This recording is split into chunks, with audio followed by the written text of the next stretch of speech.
devenir, mais Jaco malin. A du talent, il est temps qu'il tourne les talons, disant qu'il joue le chef frime. Il fume ce gondadet dans son boco, sa cravate. Jaco est fou, Jaco est faux, Jaco bien contre sa patte. Ça va aller, ça fait des années que tu fuis, Jaco, mais tu vas tomber Mako. Tu vas tomber Mako.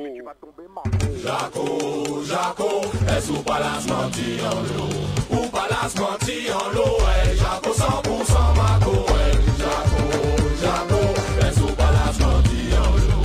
Ou pas la smanti en l'eau, ouais. Jaco 100% Mako, ouais. Jaco, Jaco, est-ce ou pas la smanti en l'eau? Ou pas la smanti en l'eau, ouais. Jaco 100% Mako, ouais. Jaco, Jaco, est-ce ou pas la smanti en l'eau? Ou pas la smanti en l'eau, ouais. Jaco 100% Mako, ouais. Ou pas la smanti en l'eau, ouais. Jaco 100% Mako. Vous écoutez News FM. News FM. Bon après-midi. Il est 13h.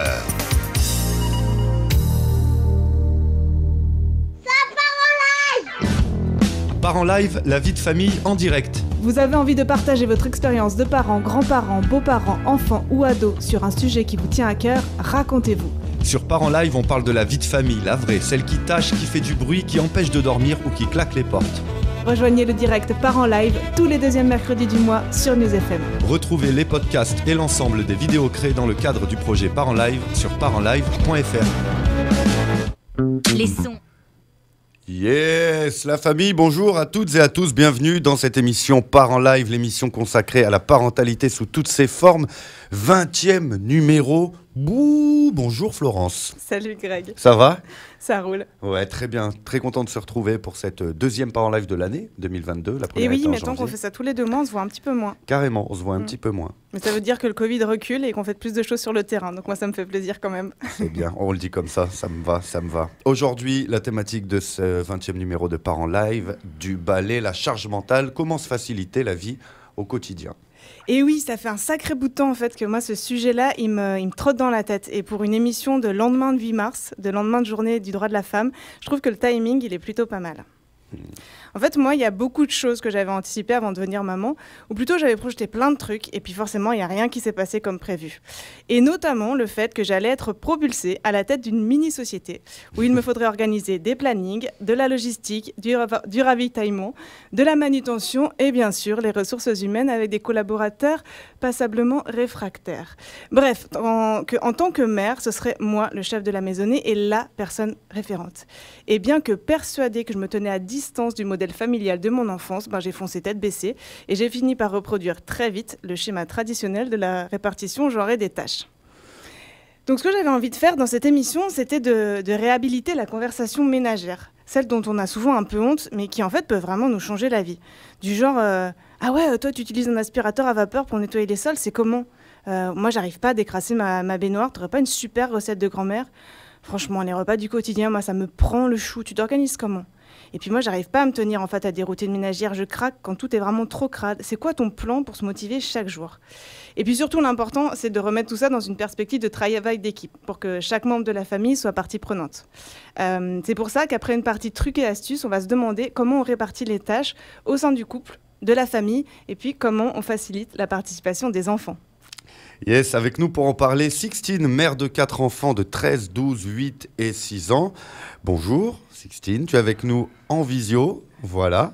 Alors, entrepreneuse, influenceuse et créatrice de Mon Petit Organisateur de Vie, c'est un agenda complet qui permet de centraliser au même endroit sa vie pro, perso et l'orga familial. Elle alimente aussi plusieurs comptes Instagram, dont Ma Petite Organisation, où elle livre chaque jour à sa communauté des tips simples et accessibles pour se faciliter la vie. Donc, bonjour encore une fois, Sixtine. Ensuite, Clémentine, mère d'Antoine, 11 ans, qui est en studio. Vous êtes tous les deux avec nous en studio. Antoine qui participera aussi également à nos échanges. Clémentine, elle est artiste, blogueuse. Elle s'intéresse tout particulièrement à l'écologie dans la vie quotidienne, l'alimentation et les relations. Elle partage ses créations, ses découvertes, ses trouvailles et ses bons plans sur son blog et via son compte Instagram, Clémentine la Mandarine. Bonjour. Bonjour. Un grand merci d'être avec nous pour cette émission de radio. Et puis, une fois n'est pas coutume, je vais participer à l'émission avec ma casquette de maman. Parce que pour tout vous avouer, clairement, question organisation, moi je suis en PLS. En gros, je mise tout sur le fait que j'ai une bonne mémoire et une grosse résistance au manque de sommeil. Du coup, ça tient, mais au prix d'une charge mentale gigantissime, d'une fatigue abyssale. Je pense qu'on est nombreuses, voire nombreux dans ce cas, et c'est au prix de notre santé mentale, de notre santé physique. Et puis, ça pèse quand même sur nos relations avec nos compagnons et nos enfants. Donc, go girl, comment je rends mon quotidien plus vivable ? Je suis Florence, coordinatrice chez Parents Live. J'ai 2 enfants de 6 et 3 ans, et puis je vis en couple avec leur papa. Première partie de cette émission, donc les tips, les trucs et autres astuces. Dans cette partie tips, trucs et astuces, on va se partager les bonnes pratiques pour s'organiser, comment elles se traduisent au quotidien dans les tâches domestiques de base, à savoir la confection des repas, le ménage ou encore le linge. Voilà, allez, je me lance encore. Allez, J'allais dire que j'allais parler. Hein. Ah, mais c'est bon, c'est à toi. Micro ouvert. En gros, moi, clairement, je subis. J'ai du mal à hiérarchiser, à prioriser, à planifier. Je procrastine à fond et je me retrouve à tout faire en catastrophe et dans l'urgence. Et puis, il y a un truc, je me suis rendu compte aussi, je suis tout le temps hyper vénère quand j'effectue une tâche ménagère. J'ai trop les boules, du coup, je passe l'aspirateur comme une tarée, je renverse, enfin, je sais pas, je fais n'importe quoi. Et puis, en plus, j'y trouve pas beaucoup de satisfaction parce qu'il faut bien se l'avouer, quand on a des enfants en bas âge, ça dure pas très longtemps, le côté appart propre et bien rangé. Donc, tout est sans cesse à refaire. Bref, chez moi, c'est plutôt crade, plutôt mal rangé, et la seule chose en général qui me motive un minimum, c'est quand je reçois des gens. Voilà. Et le drame, c'est en fait, je disais ça à Clémentine en off, c'est que je vis tout ça très mal. En gros, j'apprécie vraiment quand mon appart il est clean, organisé, mais le chemin pour y arriver me semble juste insurmontable. Alors, est-ce que je suis flemmarde ou est-ce que je manque juste un petit peu de méthode? Telle est la question. Telle est la grande question. Bah tiens, on va y aller avec quels sont les grands principes qui guident votre façon de vous organiser dans le quotidien. Je ne sais pas qui veut commencer. Je vais donner la parole à Sixtine qui est en visio. Alors, au niveau de l'organisation en général, c'est vrai que moi, je pars du principe que tout le monde doit vraiment y trouver son compte, voilà, que ce soit pas justement la guerre au quotidien. Tout le monde, bien sûr, doit participer parce que je ne suis pas un robot, je ne suis pas une machine. Voilà, tu parlais du fait que tu étais sur le fil, que tu dormais pas beaucoup et que tu tenais. Typiquement, moi, un des gros trucs que je mets en place, c'est de connaître mes limites. Et donc, justement, notamment le besoin de dormir. J'ai vraiment besoin de dormir. J'ai vraiment besoin de faire mes nuits, etc. Et donc ça passe aussi par l'éducation des enfants à comprendre ses besoins et au fait que pour que ça se passe bien dans la famille, voilà, il y a des petites règles à respecter et que chacun doit se respecter les uns les autres. Et ensuite, beaucoup l'autonomie des enfants. Voilà, je suis vraiment, je suis à fond pour l'autonomie des enfants au quotidien pour rendre l'organisation plus simple et me décharger, moi, de beaucoup de choses. D'accord, donc ils participent, quoi. Ils sont amenés à participer aux tâches aussi.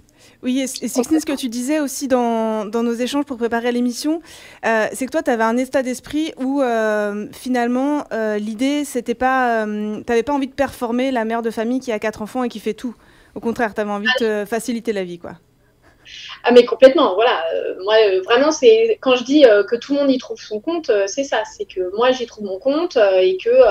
en fait, je vois notre famille un peu comme une communauté et dans laquelle chacun doit participer. Voilà, je suis pas toute seule. Je suis pas comme un grand chef au-dessus de tout le monde. Et, et voilà, il faut vraiment que tout le monde participe et que ça se fasse en harmonie, quoi. D'accord, donc accepter, reconnaître ses limites, les faire reconnaître aux autres membres de la famille et puis faire participer les enfants. On en reparlera du coup dans la 3e partie. Clémentine, est-ce qu'il y a des grands principes qui guident un peu ta façon de t'organiser? Alors, moi, je dirais que ça se résume en un mot, simple. C'est simplification maximum de tout. Donc, ça va passer par le minimalisme, moins d'objets. Moins il y en a à ranger, moins il y en a à nettoyer. Au niveau écologie aussi, à partir du moment où on veut faire les choses de manière écolo, il y a plein de trucs qui disparaissent. Parce qu'on ne peut juste pas les faire, parce que ça n'existe pas de manière pas écolo. Donc voilà, au début c'est un peu frustrant, et puis au final on se rend compte que ça ne nous apportait pas tant de bonheur ou de satisfaction que ça, et on s'en passe bien. Donc c'est vraiment frugalité volontaire. et pas d'organisation. Alors, ok, ça peut paraître bizarre, mais... Tu viens de faire trembler Flo. Ouais, mais en fait... Sans organisation. En fait, moi, j'ai essayé de m'organiser, j'ai essayé d'avoir des plannings, je les tiens pas, je les tiens jamais, ça me rend dingue, je suis frustrée de pas les tenir, donc j'ai juste arrêté d'en avoir, en fait. Je fais les choses quand j'ai envie qu'elles soient faites. D'accord. Et voilà. Et puis, des fois, il y a des gens qui viennent chez moi, et c'est sale, et bah tant pis. Voilà. Tant pis pour vous. Et puis, si c'est des gens qui vont être choqués de ça, quelque part, est-ce que j'ai vraiment envie qu'ils reviennent chez moi ? Aussi. Mais franchement, ça m'est jamais arrivé. Il n'y a jamais quelqu'un qui a refusé de revenir chez moi parce qu'il trouvait ça trop sale, ou quelqu'un qui m'a dit « Oh là là, c'est sale quand même chez toi ». Non. Au contraire, il y a plein de fois des gens qui m'ont dit « Ah ouais, t'es détendu et tout, c'est trop bien ». Moi, j'ai des copains, quand ils viennent à la maison, ils passent l'aspirateur. C'est véridique. J'allais dire, sinon tu demandes aux gens de le faire, le petit coup de clean. Sixtine, peux-tu nous présenter mon petit organisateur de vie ? On était en pleine organisation et non-organisation. Alors toi, tu as fait quand même le truc mon petit organisateur de vie. Bien oui, en fait, quand je suis tombée enceinte du 3e, avec mes 2 enfants, c'est là où j'ai senti justement le besoin de m'organiser, de mettre à plat un peu tout ça, parce que j'avais besoin de tout noter par écrit. Et du coup, je n'ai pas trouvé le support adapté à ce que je voulais, parce que je voulais vraiment... je voulais sortir de l'agenda classique, je voulais pouvoir noter mes emplois du temps, ma routine de ménage pour rien oublier, mes menus, mes listes de courses, et vraiment faire mes comptes dedans aussi. Je voulais vraiment tout pouvoir combiner en un seul outil. Et puis aussi, c'est pour me permettre d'éviter d'avoir d'un côté...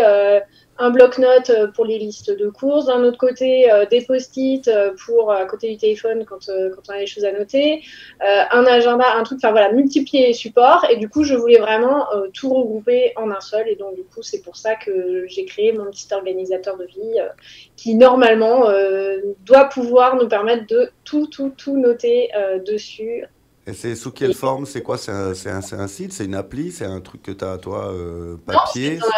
Non, c'est un outil au format papier, qui est au format A5. Donc, j'ai pris ce format parce que c'était suffisamment grand pour pouvoir y noter plein de choses et en même temps suffisamment petit pour pouvoir le trimballer dans notre sac à main. Et il est en 2 semestres parce qu'il est tellement complet que sinon on aurait une encyclopédie dans notre sac à main à transporter. Ouais, j'imagine. D'accord, il y a une petite vidéo YouTube sur ta chaîne qui explique très bien comment l'utiliser, le prendre en main, et c'est vraiment quelque chose qui est modulable. On peut l'utiliser de différentes façons en fait. Donc c'est ça qui est appréciable aussi. Okay. Voilà, il y a pas mal de pages de notes libres, donc il y a de quoi faire. Yes. Antoine, bonjour, rebonjour. Bonjour. Antoine, est-ce que tu trouves que ta vie de famille est bien organisée, toi ? Oui, c'est plutôt bien organisé. En fait, on fait les choses quand on doit les faire, et puis on se dit pas, on les fait maintenant, et puis un point c'est tout. Ça te va bien, toi, comme ça ? Ouais, voilà, ça me va bien, parce que si on les fait et qu'on n'a pas besoin de les faire, moi, je vois pas l'utilité. Ouais. Du coup, je préfère qu'on les fasse quand on a vraiment besoin de les faire, parce que sinon, je suis quand même un peu frustrée de devoir m'arrêter dans ce que je fais pour faire quelque chose alors qu'on n'a pas besoin de le faire. D'accord. Et du coup, ça enlève du stress aussi un peu, de dire oui, oh ça là enlève là, un peu de stress. Il va falloir faire ça et tout. Voilà. Ça enlève tout ça. Ah, cool. En termes de repas, Flo. Oui, c'est à mon tour. Ah bon, parce que moi je suis. Hein. Oui, moi aussi. Non, là c'était assez bizarre. L'anecdote va peut-être vous paraître un petit peu glauque, mais en fait ma maman elle est décédée et un petit peu avant de mourir, elle m'a confié un truc. Elle m'a dit j'ai l'impression d'avoir passé ma vie à faire des repas. Et elle l'a dit, pas comme si c'était une fierté, mais avec quand même des regrets, quoi. Et pour elle, la cuisine, ça ne s'apparentait pas à du plaisir ou à du loisir. Elle parlait vraiment de cette responsabilité au quotidien, de devoir assurer les menus, les courses, la confection des repas, la vaisselle, la gestion des stocks. Et ça, c'est une part incompressible, en fait, de la vie de famille. Et du coup, moi, je pense qu'inconsciemment, je me refuse à reproduire ça. Mais du coup, en gros, mes gosses, ils mangent du poisson spané, des saucisses knacky et puis de la purée, quoi. Puis quelquefois, des petites boîtes de petits pois carottes, histoire d'avoir les 5 fruits et légumes. Mais là aussi, c'est pareil, en fait. Je me sens quand même une vieille bouse, quoi. Quand je prépare ça, ça va très vite. Et je vois bien la différence, en fait, quand j'ai le temps et l'envie de faire un bon gratin, de cuisiner des bons produits et que j'ai choisi, etc. Tout de suite, là, je retrouve le plaisir, en fait, de partager un repas en famille.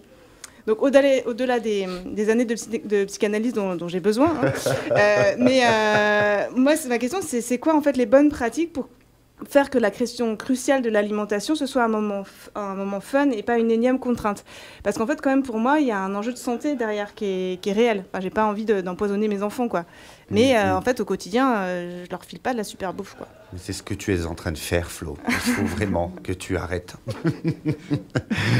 Concernant plus particulièrement la cuisine, justement, allez, balancez vos meilleures astuces là, pour la cuisine, les courses, la confection de repas, la gestion des stocks. Il me fait peur ce mot, moi. Mais oui, je suis pas du tout organisé aussi comme gars, moi. Donc, gestion des stocks, tout ça. Est-ce que vous avez des petits tips, Sixtine et Clémentine? Ah bah tiens, vas-y, Clémentine, cette fois-ci. Toujours pareil, simple. Du coup, je ne mets pas les pieds dans un hypermarché. Il y a trop de choses. Ouais. Je vais dans un magasin de producteurs pour acheter à manger. Il y a les légumes de saison en local. Je fais avec ce qu'il y a. Et puis, du coup, j'achète ce qu'il y a. Après, je vais aller soit dans un petit supermarché, soit dans un magasin bio pour acheter ce qui manque, les autres choses dont on a besoin au quotidien. Et on fait avec ce qu'on a. Et c'est plus simple, en fait. Ça limite le choix, les tentations, voilà. l'hésitation. C'est ça. En fait, c'est un truc qu'on apprend en vente, en fait. Quand il y a trop de choix, les gens, ils n'achètent pas parce qu'ils ne savent pas ce qu'ils veulent. Et en fait, c'est vraiment retourner le truc, en fait. Se dire, moins il y en a, plus c'est facile, en fait.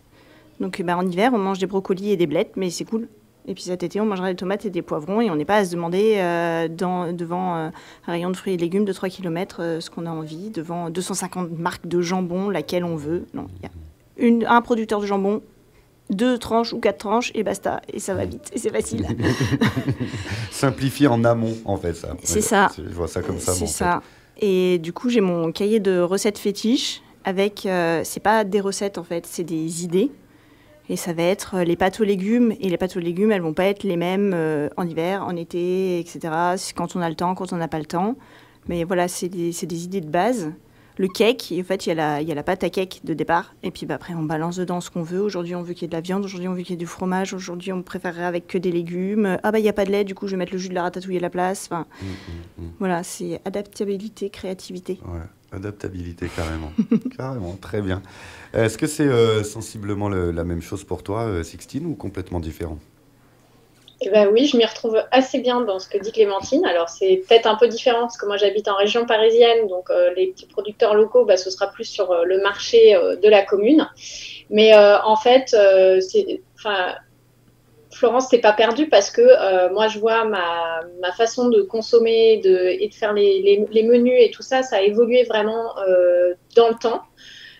Au départ, j'allais très très souvent faire mes courses au supermarché et j'allais un petit peu aussi chaque semaine au marché, mais je prenais 10 € de fruits et légumes au marché, donc c'était vraiment pas beaucoup. Puis bon, après la famille s'est agrandie, etc.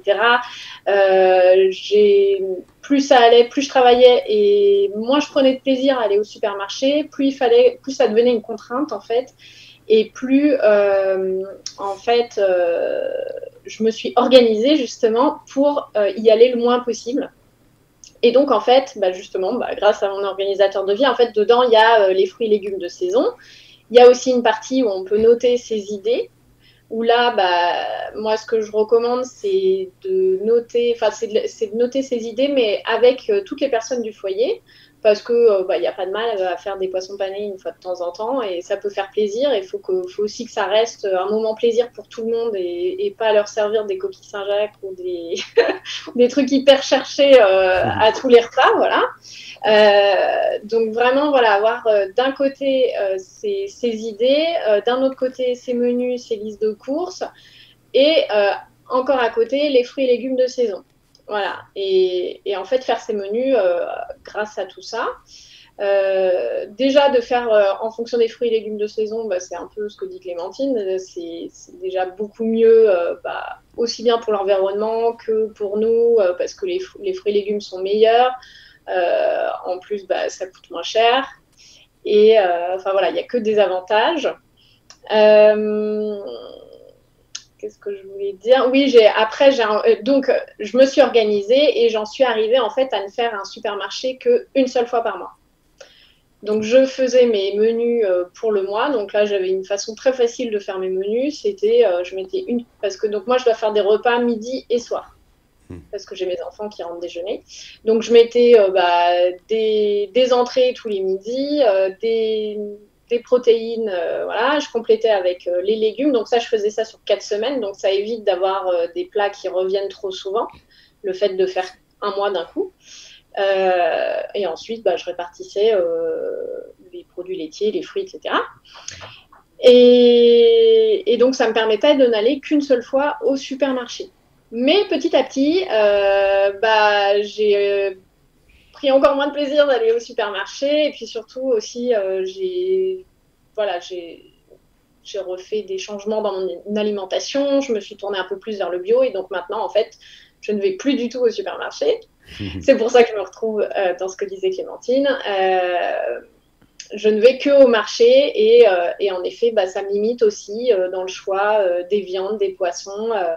J'en achète beaucoup moins, mais du coup, c'est de bonne qualité. Et voilà. Quoi dire? Oui, alors après, si j'ai une astuce au niveau des menus, les listes de courses, tout ça, moi, ce que je fais en général, c'est que je me choisis un jour fixe. En général, par exemple, c'est le lundi parce que mon marché, c'est le mardi. Donc, le lundi, je fais mes menus et ma liste de courses. Et comme ça, le mardi, je vais au marché. Et le fait, en fait, que ce soit mis comme ça pas forcément sur le planning, mais en tout cas que ce soit établi, je me pose pas la question, en fait, le jeudi de « Ah, tiens, qu'est-ce que je vais faire comme menu la semaine prochaine ?» En fait, c'est déchargé de ma charge mentale. Je sais que ce sera fait le lundi. Voilà. D'accord, ouais. Ça soulage après pour tout le reste de la semaine et des jours qui suivent. Ok. Voilà. Merci, Sixtine.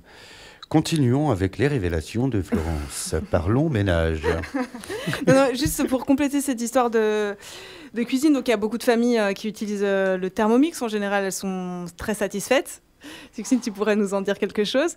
Il y a aussi l'idée du batch cooking, qui est de prendre 2 heures pour cuisiner tous ces repas du soir de la semaine. Voilà, c'est une technique qui permet en 2 heures d'avoir 5 repas complets hors dessert. Vous pouvez aller voir sur Internet, il y a plein de façons d'utiliser. Ça m'angoisse.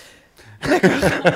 Non, mais en fait, comme dit Xixine, ça décharge beaucoup de savoir qu'en fait, tu fais les choses une fois, puis après, tu es tranquille pour la semaine.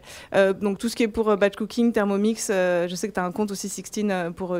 voilà, on peut s'y rendre, on mettra les infos dans le descriptif du podcast. L'heure tourne, donc on va passer à la phase ménage. Attention. Donc moi, vous l'avez compris, ça me tape sur système. Mais dans le sens où, quand je vois la poussière qui s'accumule dans les coins, les traces sur les vitres, les marques de chaussures sur le sol, la crédence pleine d'eau, de taches d'eau séchées, en fait, j'ai un immense sentiment d'abattement. Et clairement, j'avoue aussi, souvent, j'ai envie de pleurer parce que je me dis, mais quand est-ce que je vais pouvoir ça? J'ai pas envie de faire. Et puis, en fait, chez nous, il y a des surfaces qui sont hyper salissantes. On est orienté plein sud, donc en fait, c'est jamais propre, quoi. Il y a tout le temps de la poussière.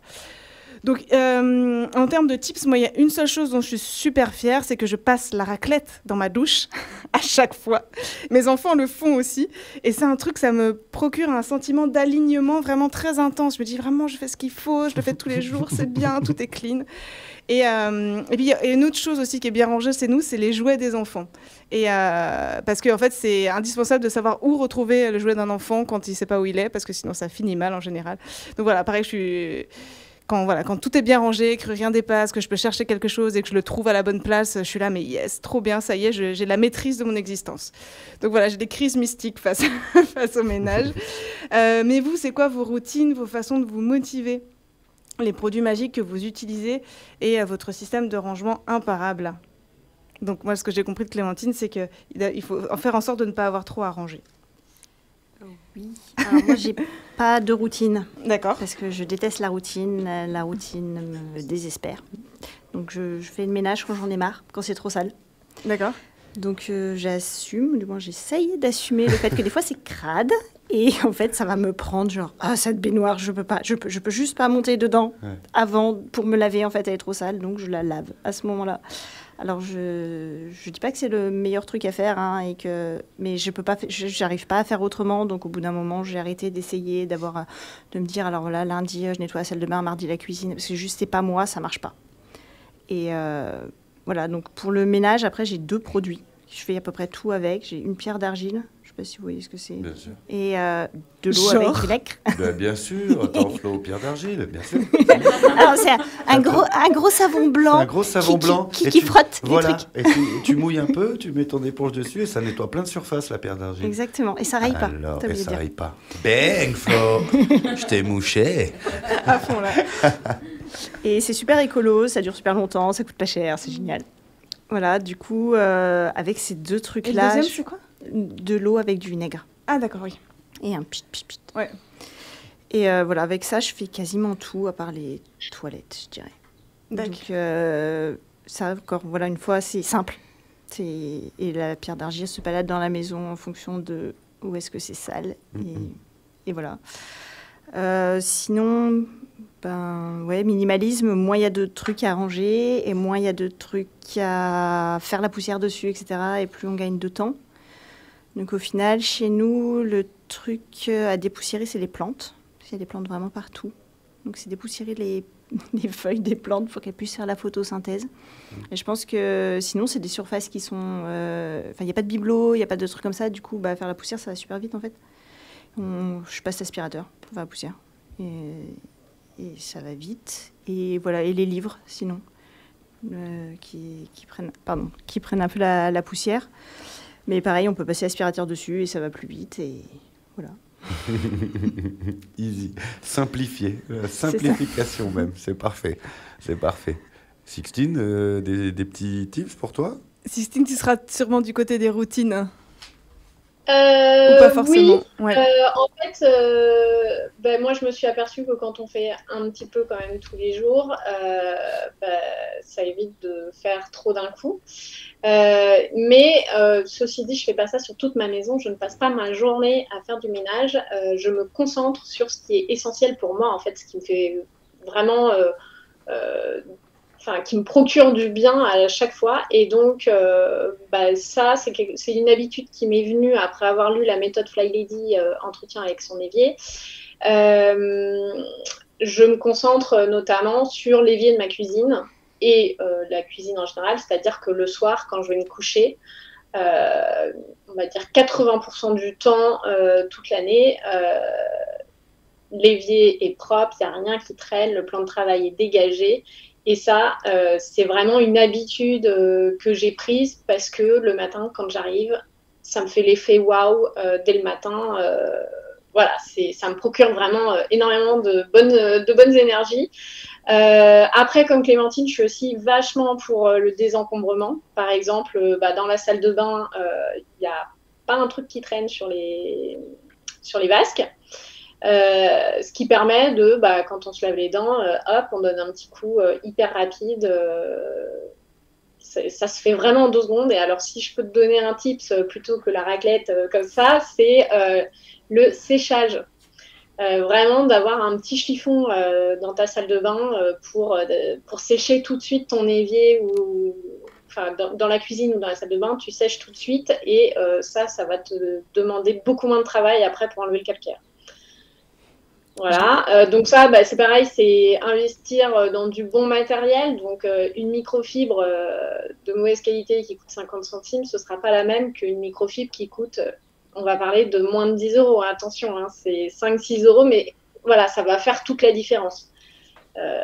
Une microfibre de bonne qualité, quand tu vas la passer sur ton évier ou sur ton plan de travail, ça va vraiment absorber tout de suite ton eau. La microfibre de qualité, tu pourras essuyer 10 fois, ça va juste étaler ton eau. Comme sur les enfants un peu aussi, ça marche pareil, j'ai remarqué. C'est-à-dire la microfibre pour nettoyer les enfants, tu connais pas ? Non. J'ai plein de tips encore, moi, à te donner, Flo, hors antenne. Ouais, les super serviettes qui encombrent pas les valises, c'est pas mal. C'est ça, c'est clair. Voilà, après, c'est vrai qu'aussi, moi, j'ai pas non plus envie de me prendre trop la tête avec le ménage. Donc, c'est vrai que dès que j'ai gagné mes premiers euros, ça a été pour m'offrir les services de quelqu'un qui allait le faire à ma place. C'est la classe, je ferais pareil. Le but, voilà, quand j'ai commencé à bosser, j'ai dit à mon mari, ça va aller pour quelqu'un qui va venir m'aider 2-3 heures dans la semaine. D'accord. On sortira des petites stats justement à... je peux la dire maintenant, en fait, les femmes consacrent 1 heure de moins de travail ménager qu'avant. Enfin, je ressortais mon truc, c'était pas tout à fait là. Mais comme ça résonne avec ce que tu dis, oui, entre 1986 et 2010, les femmes ont consacré 1 heure de moins de ménage, au ménage et aux courses. Mais c'est grâce notamment avec la popularisation du lave-vaisselle et surtout, comme tu dis, l'externalisation de ces services-là. Voilà. Très bien. Jim, je peux ajouter un truc? Oui, vas-y. Il y a aussi, je trouve, pour le ménage, c'est chouette d'essayer de rendre le truc sympa. Par exemple, moi, je suis super frileuse et j'aime bien faire la vaisselle parce que l'eau, elle est chaude. Et du coup, essayer de penser aussi à essayer de trouver un truc sympa dans ce qu'on fait. Ça peut... Enfin, tout à l'heure, Florence, tu disais que ça te prenait la tête et tout, que tu étais en colère quand tu faisais ça. Ouais, clairement. Moi, je me souviens que c'était pareil avant et j'ai cassé la corne de ma tasse licorne parce que j'étais en colère quand je la lavais. J'étais trop triste après. Et en fait, du coup, essayer d'y voir un truc positif, en fait, même un petit truc, ça permet de... Enfin, je sais pas, ça fait des grands mots, mais essayer de transformer le truc en une espèce de méditation, je suis dans l'instant présent, tout ça. Enfin, en vrai, ça aide à ce que ce soit plus sympa, en fait, et d'être moins énervé quand on le fait. Oui, t'avais une vidéo comme ça sur Insta il n'y a pas longtemps où tu mettais de la musique. On te voyait, t'étais en train de faire ton pchit, désespéré. En effet, je me suis dit, tiens, il faudrait que je lui dise, mets de la musique, c'est vachement bien, tu vois, tu mets des écouteurs. Puis, donc, soit, en effet, tu es dans le mode méditation et là, non, c'est au calme et vraiment, tu te dis... je fais ça pour ma famille, c'est génial, je vais avoir une belle maison après, et tu vas te mettre dans un état d'esprit positif. Soit sinon, bon, si t'es pas très méditation, c'est les écouteurs, la musique à fond, et vas-y, je nettoie tout. Et puis vraiment, quand tu te mets dans ce mode hyper active, tu te rends compte qu'en fait, ton ménage, mais sans mentir, hein, la dernière fois, je sais plus, je m'étais filmée, en 30 minutes, j'avais fait... toute la chambre, toute notre chambre, mais même les tringles de rideaux, les étagères, j'avais tout fait, le passer l'aspi, voilà, secouer les draps, mais quand tu es en mode warrior, ça peut aller très très vite. C'est ça. De toute façon, ça se prend jamais beaucoup de temps avec moi. L'heure tourne, on va finir très très rapidement sur la question du linge. On parlait justement des tâches ménagères qu'on aime bien. Moi, c'est ma petite marotte, le linge. C'est vraiment ce que je préfère. En fait, on a beaucoup de machines à la maison parce qu'on a une petite machine puis qu'on n'a pas beaucoup de vêtements. En fait, les enfants, ils utilisent souvent les mêmes et puis souvent ceux dans lesquels ils sont confortables et qui peuvent tâcher. Donc voilà, moi, je fais partie de ces personnes qui aiment manipuler le linge, le dépendre, l'étendre, machin, ça sent bon, etc. Et puis donc, j'ai 2 grands étendages et je fais sécher beaucoup de linge en même temps. Et ma grande fierté, c'est quand le linge, donc je ne repasse pas, passe directement de l'étendage à mes enfants. J'ai pas besoin ni de le plier ni de le ranger parce que du coup, ils vont chercher la marge à l'étendage. Donc, j'ai pas encore systématisé le truc. Mais voilà, ça me fait gagner du temps. Mais en même temps, quand je plie le linge, j'aime bien ça. Ça me détend. Voilà. Et puis quand on parle du linge, j'essaie de visibiliser un peu toutes les tâches qu'on fait à la maison. Gérer le linge, c'est aussi trier les fringues trop petites, les donner ou les revendre, stocker les fringues qui sont encore trop grandes, racheter ou chiner des vêtements adaptés à chaque saison. Et tout ça aussi, c'est une charge mentale. Il n'y a pas simplement laver et ranger du linge propre. Donc voilà par rapport au linge. Et donc entre vous et votre machine à laver, c'est quoi? C'est la love story ou elle vous cherche un peu des noises, quoi? Sixtine, vas-y, je t'en prie. Alors chez nous, depuis quelques années là déjà, c'est mon mari qui s'occupe du linge. Donc pareil, ça s'est fait plus je travaillais et plus la répartition, mais bon, on en parlera après, oui. C'est fait comme ça. Alors moi personnellement, j'ai installé depuis déjà au moins 10 ans des bacs de tri En fait, j'ai pris des poubelles de recyclage de chez Ikea sur lesquelles j'ai collé en fait des stickers représentant des couleurs claires, des couleurs foncées et du délicat. Et en fait, c'est hyper facile à utiliser. Les enfants soulèvent le couvercle, jettent leur truc et le referment. Et donc ça, je l'ai installé sur le palier, vraiment au milieu des chambres, parce que je voulais que ce soit accessible vraiment par tout le monde. Et donc ça fait déjà un gros travail, puisque le linge est déjà trié au moment où on fait ces machines. Et dès qu'on peut plus fermer le bac, on sait que c'est le moment de faire des machines. Donc voilà, ça c'est assez pratique. Ensuite, au niveau du pliage, alors j'utilise bien sûr la méthode Marie Kondo du pliage vertical, mais je ne le fais pas pour tout le monde parce que je trouve que ça ne s'adapte pas forcément à n'importe quelle personne et à n'importe quel âge. Voilà, c'est une technique à apprendre. Moi, j'ai une aînée, ça ne me correspondait vraiment pas, et donc du coup on lui a juste fait un placard fermé avec des étagères, elle met en pile, c'est un peu le foutoir, mais c'est pas grave. Je l'avais noté tout à l'heure quand on en parlait. Pour ma part, en fait, je me concentre vraiment sur les pièces de vie familiale, mais les espaces des enfants, en fait, c'est leur espace à eux. Donc, c'est eux qui la gèrent, en fait, c'est pas moi.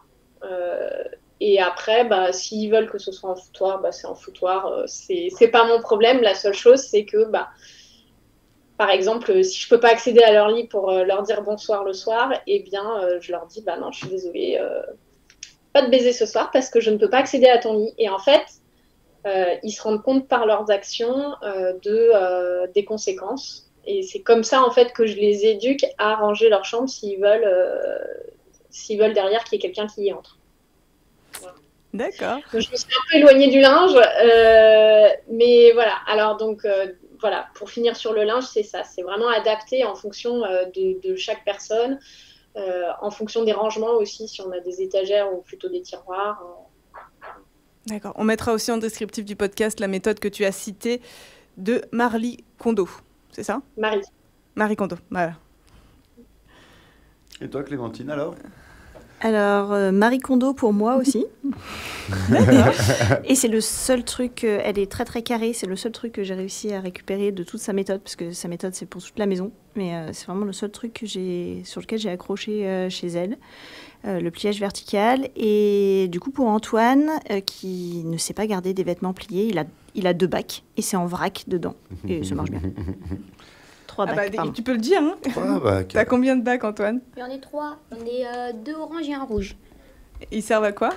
Il y en a un avec les pantalons et les t-shirts propres, un avec les suites propres et les pulls, et un avec ceux que j'ai déjà mis qu'on peut encore mettre parce qu'ils sont pas vraiment très très sales.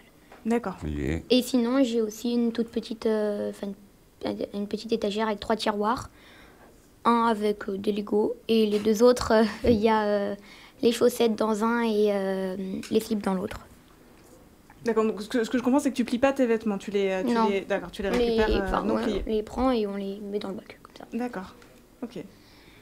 Ok, et c'est quoi le pliage vertical là, on peut faire une mini explication non pliage vertical.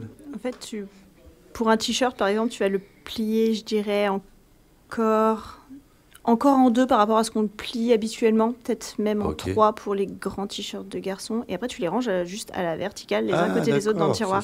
Au lieu qu'ils soient à plat les uns sur les autres, ils sont vraiment l'un à côté de l'autre. C'est le rangement qui est vertical en fait, pas totalement le pliage. Ok, d'accord. La méthode de Marie Kondo, c'est que tu dois arriver à le plier de manière à ce qu'il tienne debout, tout seul, sans rangement. Ok. Et est-ce que toi, tu restes debout quand tu le plies ? Est-ce que tu restes à la verticale ? Tout à fait. Oui, je le fais pas allonger. Non, mais moi, j'imaginais quelqu'un qui arrivait à plier son truc debout, tu sais, en restant... sans qu'il y ait de surface. Sans qu'il y ait de surface, voilà. Moi, c'est ça, j'avais dans ma tête, pliage vertical. C'est pour ça que je voulais qu'on précise, en fait. Parce que je voyais les gens, je disais, wow, ils doivent faire de l'origami avec les sapes, les gens, en suspension, ça doit être pas mal. Ok, d'accord, maintenant, je vois mieux. Ok, super, pliage vertical. Merci pour précision. Il y a pas mal de. J'ai tout un thème de vidéos sur mon Insta avec des vidéos du pliage vertical, justement. D'accord, Ok. on ira voir. Je vais aller check ça. Ça marche. Petite pause, Flo, si tu veux bien. Oui.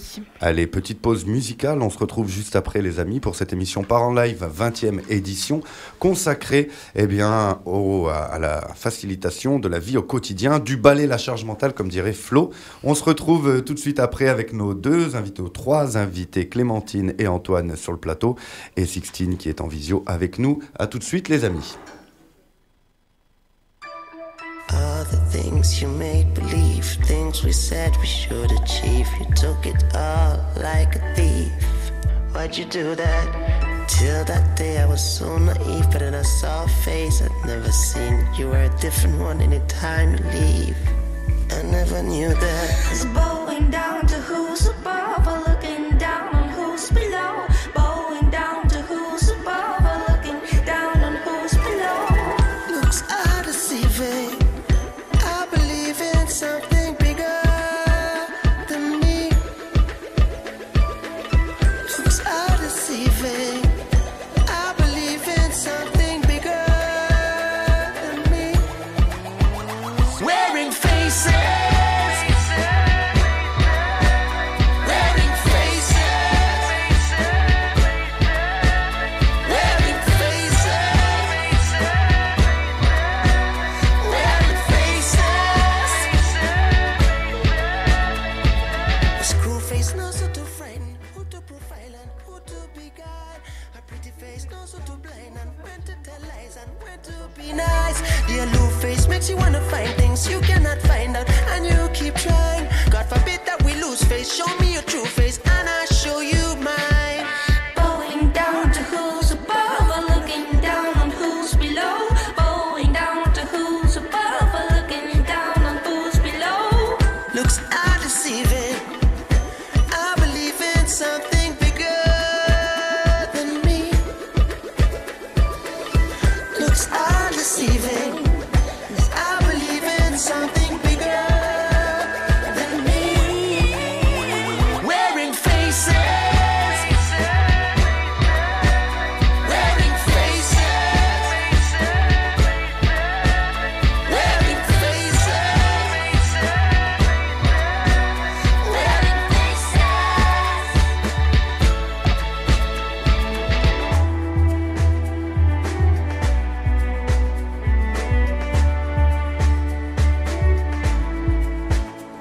Swim with the tide, sway with the wind. Join the choir along, you sing so out to win.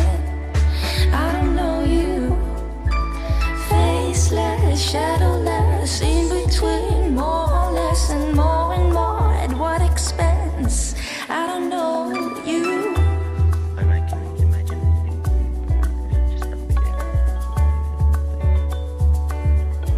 Let's hope that somebody looks are deceiving. I believe in something bigger than me. Looks are deceiving.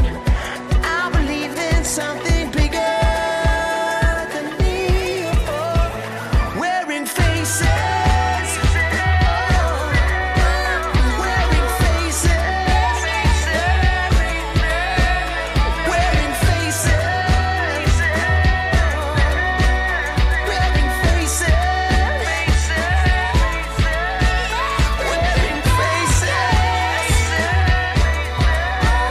Wearing faces. Wearing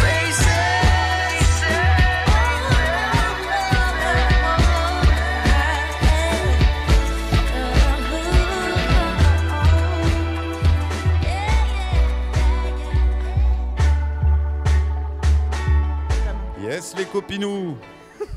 On est de retour à 13h43, bienvenue si vous débarquez sur News, c'est Parents Live numéro 20 consacré à la vie de famille, l'émission du balai, la charge mentale cette fois-ci, comment se faciliter la vie au quotidien.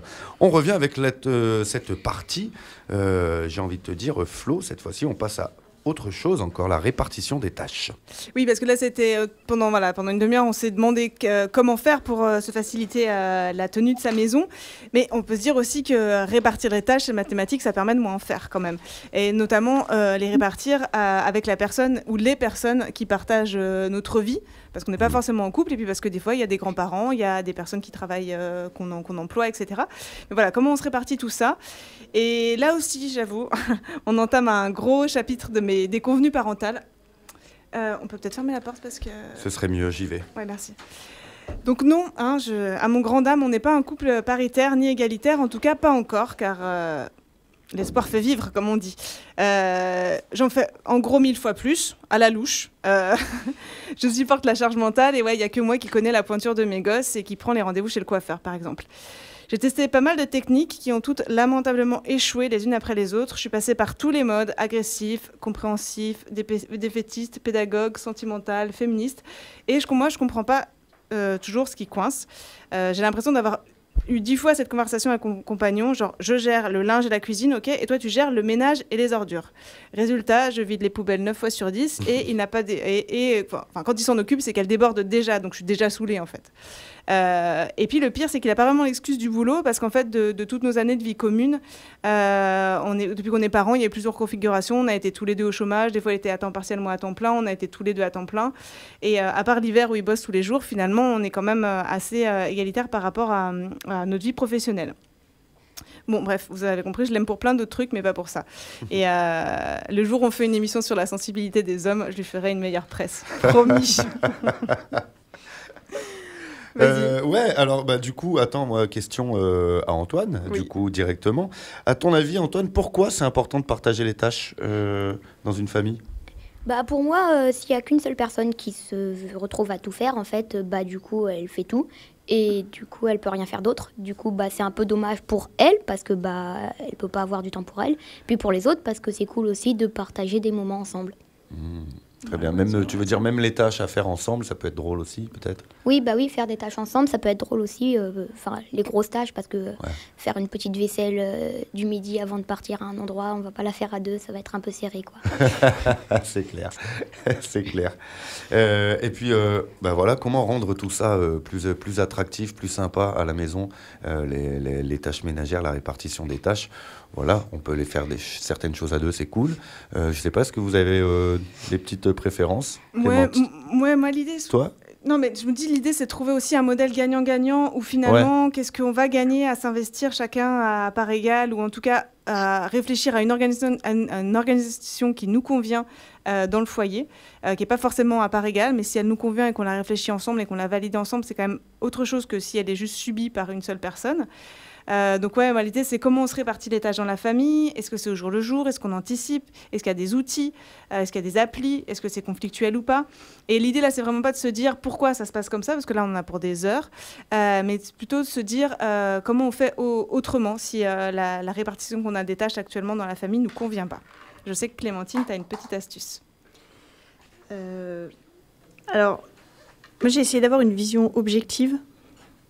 Du coup, ce que j'avais fait, c'est que j'ai fait un grand tableau avec à peu près toutes les tâches que nous, on avait à faire, que j'ai imprimées. Et quand quelqu'un faisait quelque chose, il coloriait la petite case correspondant au jour de la semaine et à la tâche dans sa couleur.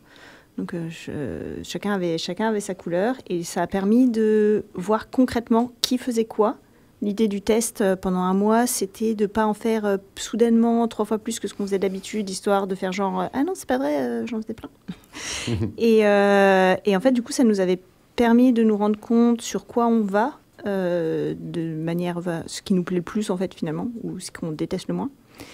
Et puis effectivement, de voir en quantité qui est-ce qui en faisait le plus.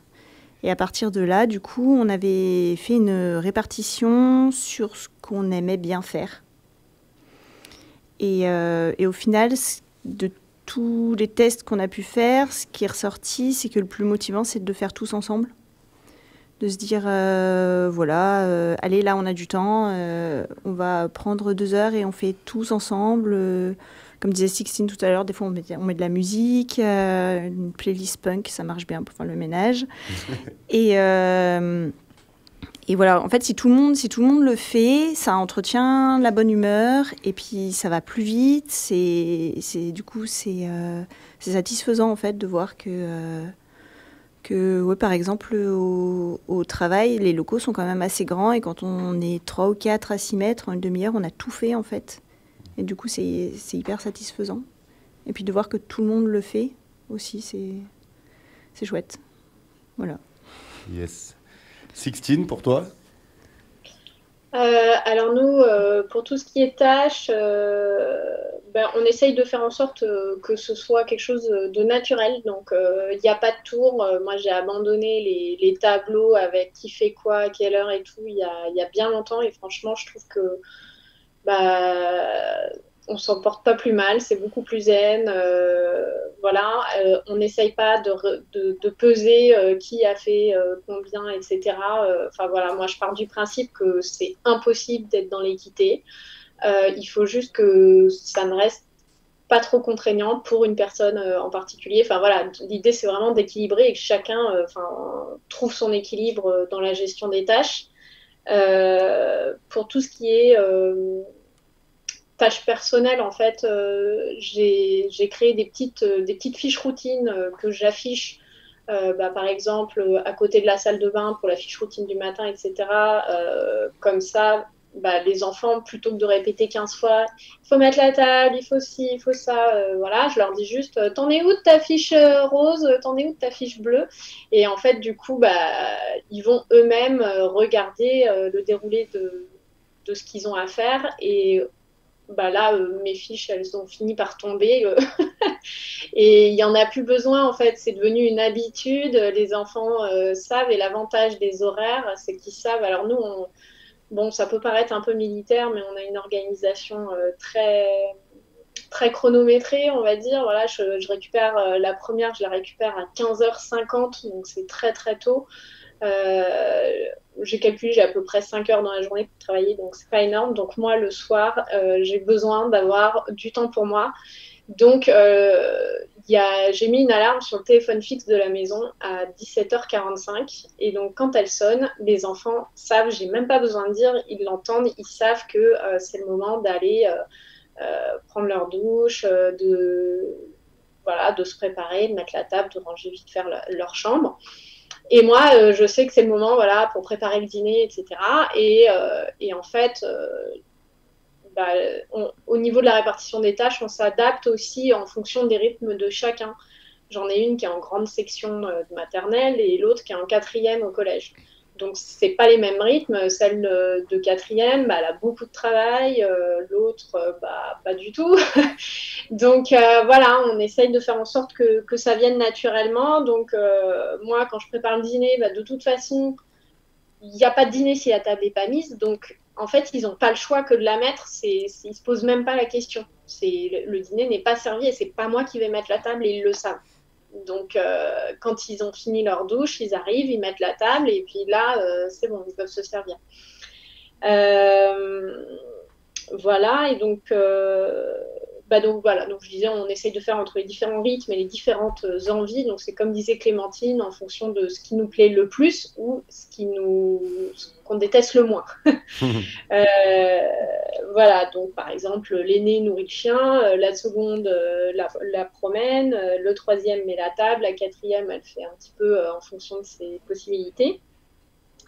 Et sinon, avec mon mari, voilà, c'est ça, on fait en fonction un peu de nos affinités. Donc lui, moi, je déteste sortir les poubelles, voilà, porter un énorme truc. On a une pente comme ça pour sortir les poubelles, donc c'est vraiment pas mon truc. Donc lui, il s'en occupe. Enfin voilà, ça s'est fait vraiment naturellement. Lui, il est pas du tout bricolage. Moi, j'adore monter des meubles Ikea. Enfin voilà, donc ça se fait, je dirais, ça se fait naturellement. Voilà. Ok. Pour conclure sur ce point-là, on peut citer quelques statistiques que Tiffany Cooper reprend dans sa BD Homme, Sweet Home. Je crois que c'est quelque chose que tu as chez toi. Oui, qui trône en évidence dans mes toilettes. Je vous disais, je m'accroche. Accroche-toi, Flo. 69% des hommes pensent que c'est normal que les femmes assument la plupart des tâches ménagères, mais au final, 80% de celles-ci sont assurées par ces dernières. Entre 86 et 2010, les femmes ont consacré 1 heure de moins, tu nous l'as déjà dit. Sur cette même période, la participation des hommes, elle a augmenté de 7 minutes de plus. Dis donc. Ça c'est pas trop fatigué, les copains? On vous recommande aussi le podcast Rends l'argent de Titiou Lecoq, qui décortique les mécanismes d'interdépendance économique à l'œuvre et leurs conséquences chez les couples, notamment quand les enfants arrivent. Ainsi que le livre de cette même journaliste libérée, Le combat féministe se gagne devant le panier de linge sale. Les épisodes 3, intitulé Des hommes et des chaussettes, et 63 Portraits du mal en couple du podcast Les couilles sur la table. À voir. Donc voilà, ça c'est pour la partie pourquoi on en est encore à la plupart du temps des relations assez inégalitaires dans la question des tâches parentales et des tâches ménagères dans les couples, notamment dans les couples hétérosexuels d'ailleurs. Voilà. Il nous reste un tout petit peu de temps. On en a un petit peu parlé déjà. Sixtine a commencé à l'évoquer. Moi, ça me paraissait important de s'intéresser à comment on autonomise les enfants, comment on les fait participer. Moi, clairement, toujours pareil. Avant, j'avais des principes et puis maintenant, j'ai des enfants. J'ai cette petite maxime là qui illustre parfaitement à quel point j'ai lâché sur le sujet de l'autonomie et de la participation des enfants, alors que pour moi, ce sont des fondamentaux. Donc, pareil, je ne fais pas, mais en même temps, je souffre de ne pas faire. Donc j'ai pas trop envie de me prendre la tête avec un énième conflit, j'ai, je pense, une volonté inconsciente de peut-être les garder petits, pas le temps de les laisser faire tout seuls, bref, je suis toujours assez pressée. Donc j'ai toujours une bonne excuse, même si je sais que ma démarche, elle n'est pas viable à long terme en fait. Donc l'idée c'est de se dire comment on redresse la barre et comment je motive mes kids à faire partie de l'équipage. Bah toi Antoine, dis-nous quelles sont les tâches auxquelles tu participes chez toi? Moi je participe à un peu de tout en fait. Des fois je fais à manger, des fois je change mes draps, des fois je lave le lavabo, des fois je mets la table, plein de choses comme ça. Et en fait on a un mécanisme qui s'appelle les jetons. Donc on a une fiche, 3 parties de fiches. Ouais. Une c'est les 5 minutes, une c'est les 10 minutes et une c'est les 15 minutes. Et en fait, ce qui prend à ma mère 5 minutes, on la met dans la catégorie des 5 minutes. Pareil pour les 10 et les 15. Et du coup, un jeton est égal à 5 minutes. Okay. Et quand je fais par exemple quelque chose qui prend 10 minutes, du coup, dans la liste des 10 minutes, je gagne 2 jetons. Et le jeton, je peux le laisser changer contre des moments avec ma maman. Quand elle n'est pas disponible, je peux venir toquer à sa porte et dire tiens, j'utilise 3 jetons. Trop bien. Du coup, normalement, ça marche, à part si elle est occupée ou si elle a vraiment besoin de faire quelque chose. Mais sinon, je peux venir comme ça avec mes jetons et lui demander un temps. Okay. Et ensuite, on a une liste avec tout ce qu'on peut faire avec les jetons. Voilà. C'est cool cette méthode-là. Ouais, j'aime bien. Cool. Ouais, j'avoue. Pourquoi, selon vous, mettre l'enfant en position de coéquipier dans la famille? Qu'est-ce qu'on gagne dans cette approche, Clémentine? Alors, comme Antoine est un garçon, il y a un côté féministe. C'est-à-dire que, voilà, même si tu es un garçon, essayer de l'éduquer comme j'aurais fait si ça avait été Antoinette.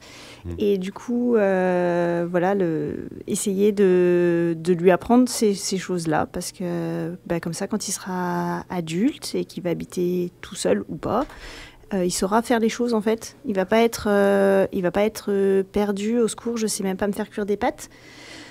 Et ça me paraît juste important en fait qu'il sache faire toutes ces choses-là pour lui-même déjà au départ. Et puis, parce que je trouve aussi important qu'il réalise à quel point ça coûte de l'énergie de faire tout ça. Et du coup, c'est toute l'idée des jetons. Ce qu'il n'a pas précisé dans ce système, c'est que ça ne marche que s'il fait les choses par lui-même. C'est moi qui lui demande, il n'y a pas de jetons. D'accord. Donc, c'est là qu'on est vraiment dans l'idée de l'autonomisation. Et du coup, il réalise que ça prend du temps de faire les choses. Et que, effectivement, si c'est pas moi qui l'ai fait, c'est du temps que je peux lui consacrer.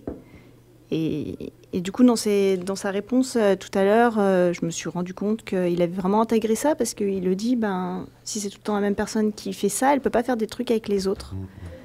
Donc, je pense que c'est ça qui est vraiment important pour moi, en fait, qu'ils comprennent que ça prend de l'énergie et que les gens n'ont pas juste une énergie infinie, voilà. Bien sûr, ouais, de prendre conscience un peu de ce que ça coûte aussi à ceux qui font tout. Comment ça se passe pour toi, Sixtine, dans l'organisation avec les coéquipiers kids? Alors nous, j'ai mis donc un système de bons points aussi. Bon, c'est pas exactement la même chose, mais ça se rapproche pas mal.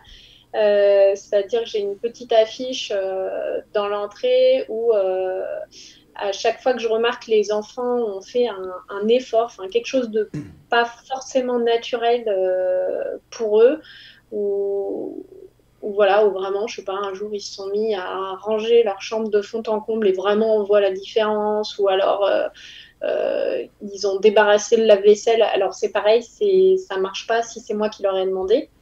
Mais voilà, dès que je remarque qu'ils ont fait un petit effort comme ça sans qu'on leur demande, je leur mets en bon point. Et donc au bout de 10 bons points, il y a en fait j'avais fait des petits papiers avec des idées de choses du type pour la petite dernière il y avait 10 minutes chronométrées de câlin un jour.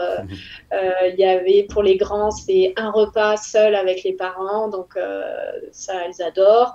Et voilà. Et le but, c'est vraiment d'être dans l'encouragement tout le temps, c'est-à-dire qu'un bon point acquis n'est jamais enlevé. Et ça, c'est hyper important. Voilà, que vraiment, enfin, pour les enfants, c'est tout pour eux. Quand on leur enlève un bon point, c'est la fin du monde. Donc, c'est pas le but. Mais par contre, si vraiment ils font quelque chose de grave, par exemple, s'ils tapent quelqu'un ou quelque chose, d'important, là, ils peuvent avoir une croix et donc en fait, ça les bloque. Ils peuvent pas avancer dans leur acquisition de bons points et donc il faut qu'ils fassent une bonne action pour enlever cette croix.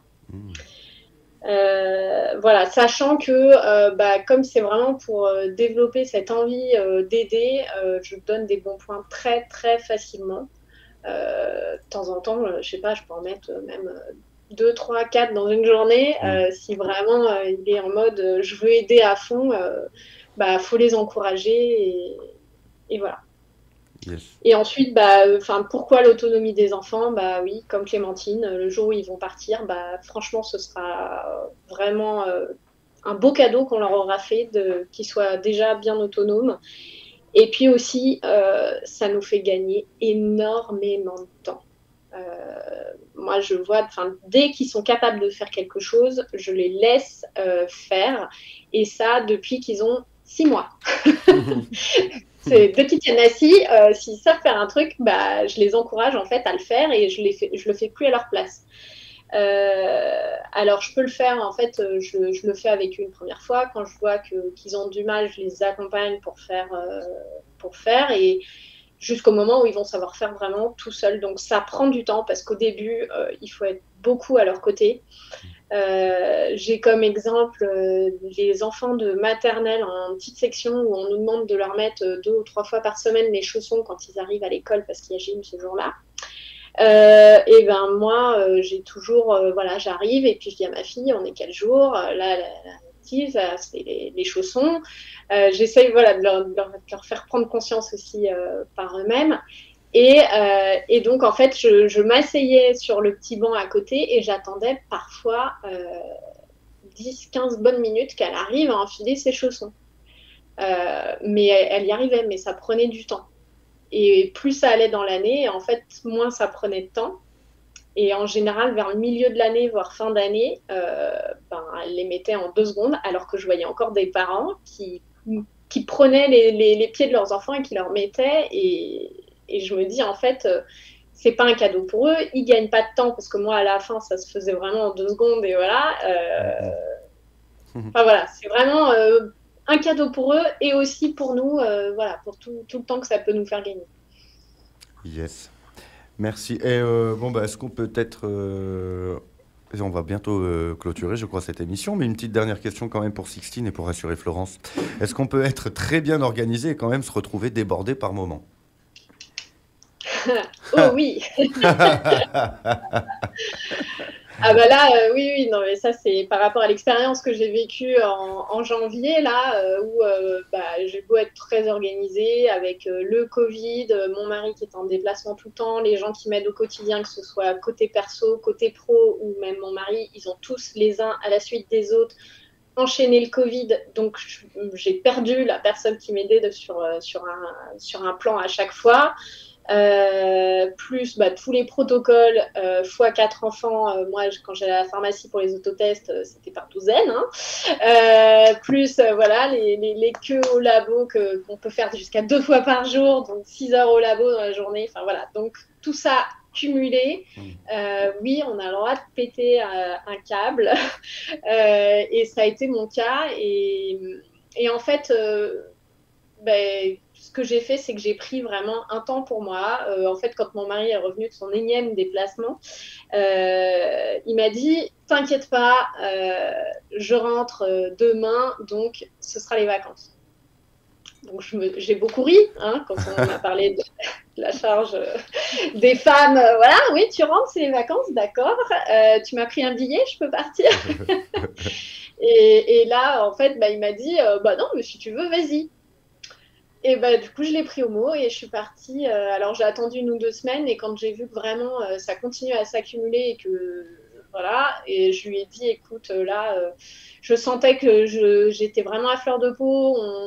On s'est fâché 1 ou 2 fois et là, je lui ai dit, non, mais écoute, je vais te prendre au mot. Tu m'as proposé de me prendre des vacances, donc je pars. Et je me suis pris 1 semaine seule. Je suis partie, alors il n'y a pas besoin de faire un truc extravagant, de partir en Amérique du Sud. Je suis partie chez ma tante en Normandie, j'étais toute seule, ça m'a fait un bien fou, ça m'a permis de recharger les batteries et surtout ce que je trouve important, c'est que, on en parlait au tout début de l'émission, c'est important de connaître ses limites et en fait de prendre du temps pour soi et de faire attention à soi, c'est important de le faire avant que ça n'aille plus, en fait. Voilà, avant que ce soit trop tard. On pourra écouter pour ça l'émission sur le burn-out parental qu'on a fait au mois d'octobre, si je ne me trompe pas. Oui, je la remettrai en descriptif. Ouais, je crois que c'est ça. Tu as envie de réagir, toi, Clémentine, sur la question d'organisation et déborder est-ce que ça tient ensemble ? Je l'ai vécu, parce que j'en ai fait un de burn-out. D'accord. Et honnêtement, moi, j'ai toujours pas trouvé la clé pour ne pas être débordée parce que j'ai trop de mal à poser mes limites. Donc ça, là, pour le coup, j'ai pas trop de conseils à donner parce que je suis vraiment pas la bonne personne. J'ai tendance vraiment à m'en rendre compte trop tard, à faire. Je me rends compte quand je suis vraiment dans les choux et j'y arrive juste pas en fait. Donc je sais pas, j'ai pas de conseils à donner. Oui, moi aussi, je l'ai vécu, le burn-out. C'était en 2013, justement, au 3e enfant. Et en fait, c'est depuis ce moment-là où je me suis dit qu'il fallait vraiment faire attention et que c'était important de faire attention à soi. Et voilà, c'est ce que je disais sur les routines du soir, le fait que j'ai besoin du temps pour moi. J'ai remarqué qu'à partir de 20h, en fait, je suis fatiguée, je n'en peux plus. Et en fait, voilà, c'est ma limite. Et donc, j'ai dit... Je dis toujours aux enfants, 20h, moi, je ne veux plus vous voir. Donc, à 19h, je les mets dans leur chambre. Enfin, la petite est couchée, les autres ne sont pas couchés, mais en tout cas, ils sont dans leur chambre. Je ne vais même pas vérifier à quelle heure ils éteignent, mais en tout cas, à partir de 20h, ils ne viennent plus me voir, ils ne me posent plus de questions sur le quotidien, etc.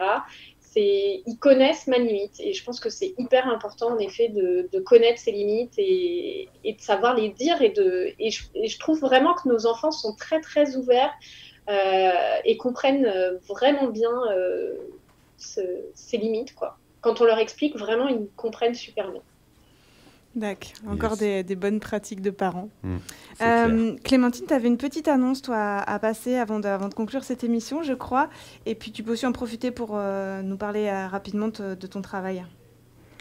Oui, alors pour la petite annonce, Antoine et moi et 2 autres amis, on cherche à créer une coloc habitat participatif.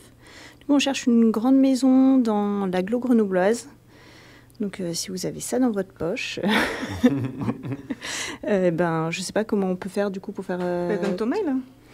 Du coup, m'envoyer un mail à clémentine@clémentinelamandarine.com. Je ne sais pas si tu pourras mettre le... Bien sûr. Et pour ce qui est de mon blog, du coup, c'est clémentinelamandarine.com. Et j'y partage surtout des astuces en écologie, l'écologie au quotidien. Et il y a entre autres le tableau dont je parlais tout à l'heure à télécharger pour les tâches ménagères et et plein d'autres choses, toujours avec pour mot d'ordre comment faire plus écolo et plus simplement. Super. Merci beaucoup, le message est passé. Une autre mine d'or. Ouais, exactement. Donc on rappelle le compte de Sixtine à ma petite organisation sur Instagram et puis tes autres comptes aussi que je mettrai dans le descriptif de l'épisode, Sixtine, qui peuvent inspirer des parents. Donc moi ça y est, je suis boostée à bloc, je vais reprendre ma vie en main. Promis, je commence demain et puis comme mon compagnon a sûrement écouté l'émission, ça va tout changer. Juste pour vous dire quand même qu'il ne faut pas trop être pressé parce que question parité et égalité, les chercheurs avaient calculé qu'il faudrait un minimum de 100 ans pour y arriver. Et puis avec le Covid, en fait, ils l'ont recalculé et ça a reculé de 35 ans. Ce calcul est fou. Mais bon, bref, a priori 135 ans avant la parité et encore. Moi, j'avais une petite astuce de flemmarde en puissance que m'a donnée un jour ma belle-mère. Elle m'a dit, si tu reçois du monde, reçois-les le soir quand il fait nuit. On voit ni la poussière, ni les taches au sol, ni les traces sur les vitres. Ça m'a fait trop rire. Mais bon, je compte pas inviter des gens que entre septembre et avril, donc il va falloir trouver une autre solution pour les mois d'été. Voilà. Un immense merci à Clémentine et Sixtine de s'être rendues disponibles pour cette émission radio, à Antoine pour sa participation. À toi Greg pour l'animation. Bang bang, à Binge pour la technique aussi. Et à Inès qui nous a écoutés ouais, Inès, en service civique à Radio News FM. Et à News bien sûr, voilà, à chaque fois nous permettre de se faire cette émission. Comme d'habitude, tous les sites, comptes Insta, ouvrages, matériels, podcasts cités seront repris dans le descriptif de l'épisode. De votre côté, si vous voulez compléter les propositions qui ont été faites ou réagir à nos échanges, vous pouvez écrire à parentslive, parents avec un S, parentslive.fr@gmail.com. Puis je fais un petit point juste sur nos autres projets. Donc notre exposition multimédia et participative La Place des Pères, qui questionne la paternité aujourd'hui, est à retrouver jusque fin avril à la Maison des Habitants Anatole France, à Grenoble. On va proposer 2 séances photos, les super pouvoirs des papas, les 11 et 18 mars à 15h30 devant l'école Anatole France, puis Pain-Levé. Et puis un temps festif sur ces questions-là le 9 avril. L'expo, elle est aussi jusque fin mars à la bibliothèque universitaire Droit et Lettres sur le campus à Grenoble dans le cadre du mois de l'égalité. Et puis, si nous, on part en live, l'expo, elle part à l'ouest parce qu'elle est au centre social Carrefour 18 à Rennes pour la semaine de la petite enfance qui se déroulera du 21 au 25 mars. Et on ira aussi faire des séances photos, les super pouvoirs des papas, le 21 mars, si je ne me trompe pas. Voilà. Yes. On espère que cette émission vous a plu, vous a fait rire ou réfléchir. N'hésitez pas à partager autour de vous et à suivre Parents Live sur Facebook, Insta. Le podcast du live, il sera disponible aussi sur Deezer, Spotify, Google Podcast et YouTube d'ici une dizaine de jours. On vous retrouve le 11 mai pour parler de parentalité au naturel et on s'interrogera sur comment on intègre la dimension écologique dans la vie quotidienne, dans nos relations et dans l'éducation. Et yes. Clémentine, tu seras peut-être réinvitée. Merci encore beaucoup. Merci Sixtine. Merci à toi. Merci Clémentine, Antoine. Merci Flo. On se donne rendez-vous du coup d'ici un mois, plus d'ici 2 mois. C'est ça. C'est bien ça. Ciao, ciao tout le monde. Le retour du son sur News. Mettez-vous bien.